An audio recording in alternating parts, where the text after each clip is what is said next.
Good Sunday mga ka-JT sa kalam. Naisipan ko nga pala po na ikutin ang UP sa ibang parte dito sa UP Los Baños Campus.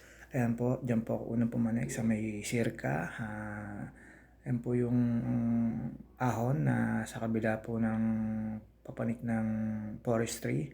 Yan po ako nag-umahon para makita ko po ang sirka at medyo mataas po yung ahon na yan at dire-diretso lang po yan. Siyempre, paikot po yan at after po niya na maahon nyo po yung sirka na yan, makikita nyo po dyan yung parang dormitoryo ng sirka na tinatawag. Ayan po yung building na yan. Dire-diretso lang po kayo dyan at anong labas po niyan ay papuntang forestry rin po yan. Dire-diretso lang po tayo dyan sa ahon na yan. At after po niyan maahon nyo, siyempre meron pong kakakibat na yan na paglusong at magandang view. Basta dire-diretso lang po kayo dyan. Medyo nasa mid pa po ako. Pasensya na. At ayan po yung share kasi nasabi ko. Dire-diretso lang po tayo dyan. Habang ang lamig-lamig na ho ng panahon ngayon. Sobra po. Hindi na ho kayo pagpapawisan. Pero napakasarap naman po umahon dyan. At after po nyo maahon ng sirga, ayan po yung patag na sinasabi ko sa inyo. Napaikot po yan. Papuntang forestry.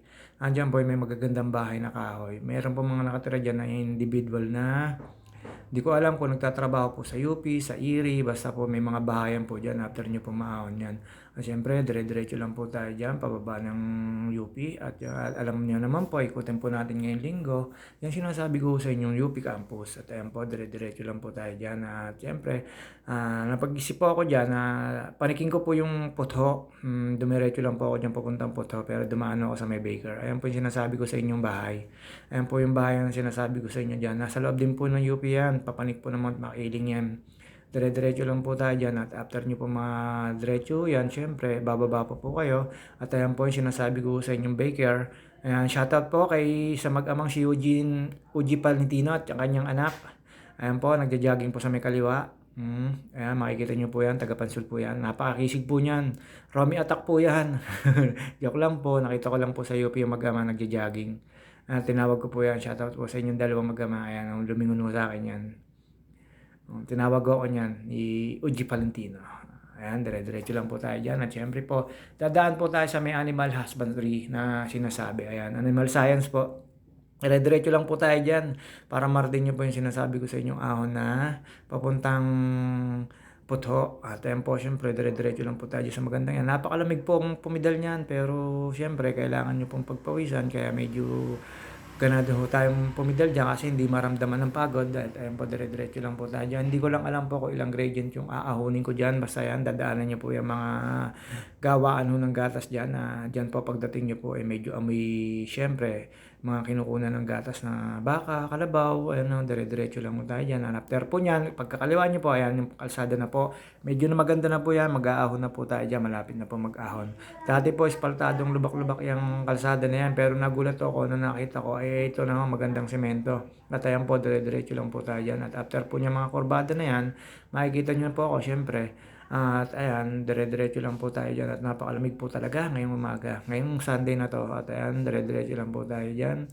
At ayan po, may nakita akong nagja-jogging. At syempre, hindi naman maaaring hindi magpapakita at magpapakita ang bida. At ayan po, syempre, naghahanda na po ako dyan para sa nalalapit na ahon. At ayan po, after po dyan na maahon ko yan, ayan, nakita nyo naman po, ayan, medyo nakakapagod na yan.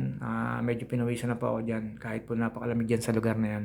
At syempre po, diretso lang po tayo dyan. Hindi ko po alam kung ilang gradient yung ahon na yan. Basta ako, tiyaga lang po.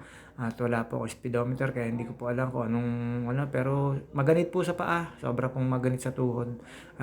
Sa tingin ko medyo mataas. So yan. Tapos po dun sa papanig po na may bahayan, yung parang may grotto, hindi na po ako nakadiretso kasi pagdating nyo po sa ibabaw, yun o, napakataas talaga. Ayan po yung nagsisimula na po na yung mataas-taas na ano yan.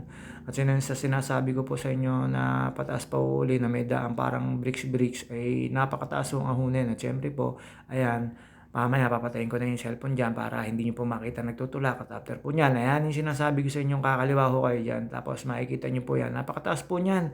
At napakahirap pong pidalan. Kaya medyo dahan-dahan mo dyan. Tapos after po nyan, napakataas na yan. Makikita nyo po ang view ng mga bahayan sa Putho. Ayan po yung sinasabi ko sa inyo.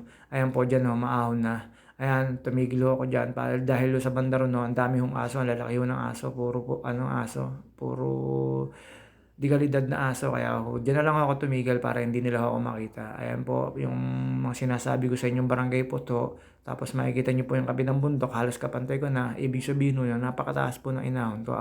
After po diyan siyempre umikot po ako sa UP campus at ayan po yung sinasabi ko sa inyo. Dito ako sa Engineering Department dumaan.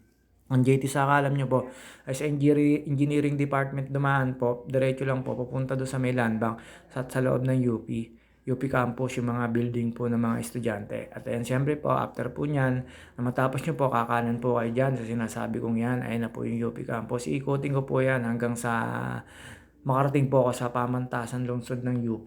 At ayan po, syempre, ikot lang po tayo dyan, kanan po tayo dyan. Dyan, meron po mga security guard at mga bantay ng UPLB. Kaya pag nagkamali po kayo, kung nakasasakyan kayo, pwede ho kayo mahuli. At pag nakamotoro kayo, bawal ho ang hindi nakasapatos dyan sa loob ng UP campus at UPLB. At ayan po, sinasabi ko sa inyo, ang dami nagja-jogging dyan. At dire-diretso lang po tayo dyan. Tapos, ayan na po yung sa may oblation sa kaliwa. Kakaliwa ho uli tayo dyan. At after po niyan, siyempre makakaliwa ho tayo dyan. Diretso po tayo sa pamantasan ng lungsod ng UP. Ayan po yung sinasabi ko sa inyo. Kumaliwa ho ako dyan para makapunta po ako sa building ng lungsod ng UP. Ayan po, siyempre, dire-diretso lang po yan. Hindi na po kayo liliko dyan. Makikita nyo po may malaking building sa harapan. After po yung parang orange na yan. Ayan po yung nakikita po nyo sa gitna. UP lungsod po yan na nakalagay po dyan. Pamantasan lungsod ng UP. Ayan, dire-diretso lang po dyan. Shoutout po sa'yo ate. Huwag ka pong dire-diretso at huwag ka mag-head sa pagtawid. May kasunod po akong sasakyan dyan. Munti ka ng mabangga. Shoutout sa'yo ate. At ayan, dire-diretso lang po tayo dyan. At yan. At siyempre po, tuwan-tuwa po ako dyan. Nakarating na naman po ulit ako sa pamantasan lungsod ng UP. At ayan po yung building na sinasabi ko sa inyo. Dire-diretso lang po tayo dyan at hindi na po tayo magtatagal. At sinasabi ko po sa inyo, dito po magtatapos ang ating ride ngayon. Siyempre, nagpapawis lang po ako kasi hindi naman po natuloy yung ride namin ng Pinsan Chino at ni Paring Darwin. Shoutout sa inyong dalawa na tapos po yung ating pag-ride. At ito po, siyempre, hindi magpapakita ang bida sa huling-huling video. Babus, mga ka-JT Saka, after po magpahinga niyan, punta po ako ng simbahan at medyo konting pray. Shoutout po sa lahat ng nag-aaral sa UP. Babus, mga ka-JT